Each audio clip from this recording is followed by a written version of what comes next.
Mr. N.K. Premchandran. Thank you, Chairman, sir. Sir, I have come with a prepared draft speech to support the bill.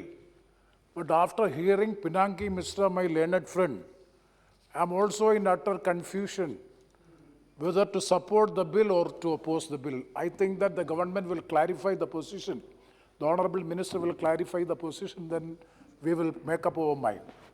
Why? Because as rightly pointed out by Pinaki Mishra ji, that if it is to invalidate the judgment of the Supreme Court, then the law cannot be said as a good law.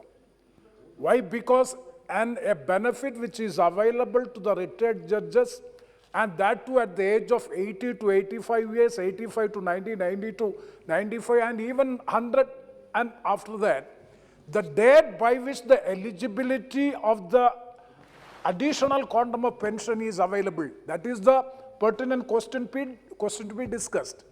In this case, it is from the date by which the judge entering into the age of 80 or after the completion of the age of the 80. That is the only simple question to be discussed, for which the Guwahati High Court has made a judgment.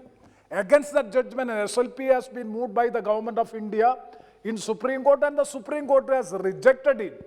The SLP has been rejected means, as rightly as I'm subject to correction, I am also saying subject to correction. What is opinion is correct, then definitely this is a bad law that has to be reconsidered. That is my first point which I would like to make. Because invalidating a law passed by that too through a mandamus or a judgment passed by the Supreme Court is being nullified by this Parliament.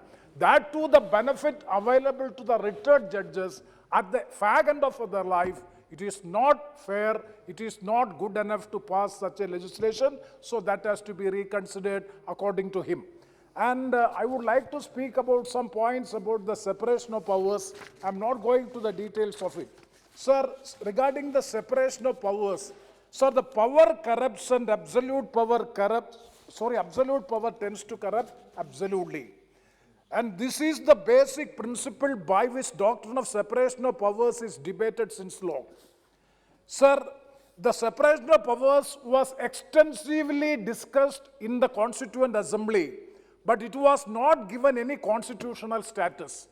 Nowhere in the Constitution of India an explicit provision to deal with the separation of powers, except in Article 50 of the Constitution, that is Directive Principles of State Policy, where the separation of judiciary from executive is explicitly explained.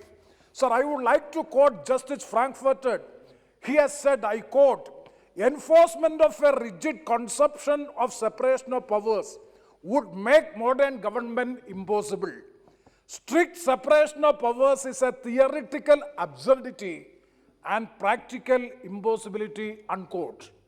This is a pragmatic version, I would feel, because separation of powers is a theoretical absurdity and practical impossibility in a modern government in the modern era. We know, I'm not going to detail all these things because the President of India, he is the executive head of the India, and he is also having the legislative powers when he summoned the House, and that means separation of powers in a rigid manner is not possible as far as the modern governance is concerned. That has to be keep it in mind. Sir, Indian perspective of separation of powers is the harmonious balancing of powers among the various organs.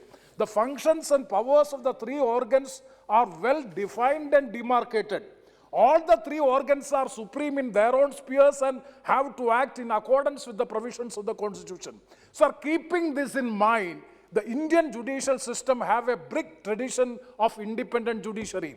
Indian judiciary had played a very important, significant role in strengthening the democratic system of our country.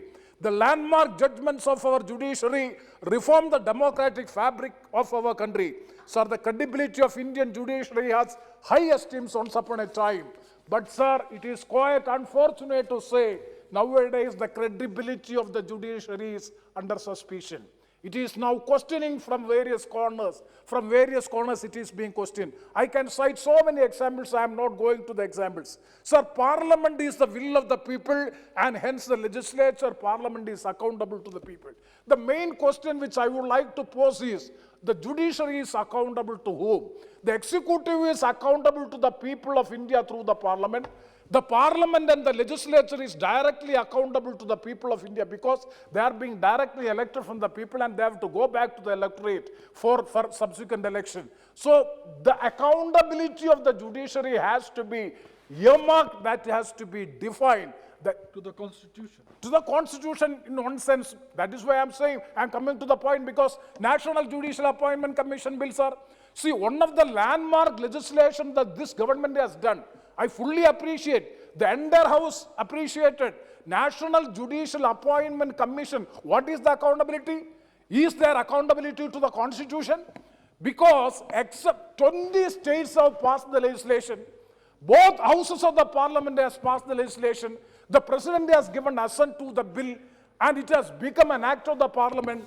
And after becoming an act of the Parliament 4:1, Supreme Court has struck down the judgment only on the basis that it is changing the basic characters of the Constitution.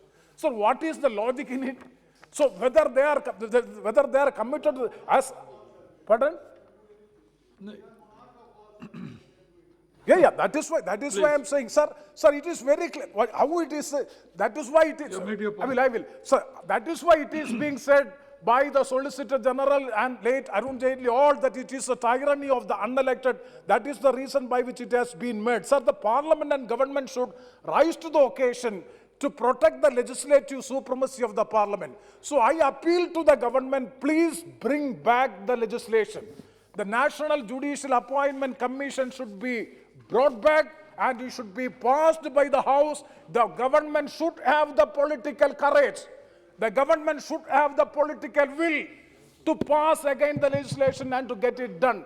Otherwise, again, these things will go on. And similarly, in the case of, sir, one second, I will conclude it. And regarding the National Judicial Appointment Commission bill, the four members of the judiciary simply struck down the law means, what is their accountability? That means they are not in a position to have the will of the people. That is why I am saying that Parliament is the will of the people. The will of the people have to be respected. Okay. So the judicial reforms is the need of the hour. I appeal to the government to come out with a comprehensive legislation so as to have the judicial reforms in our country. With these words, I conclude. Thank you very much.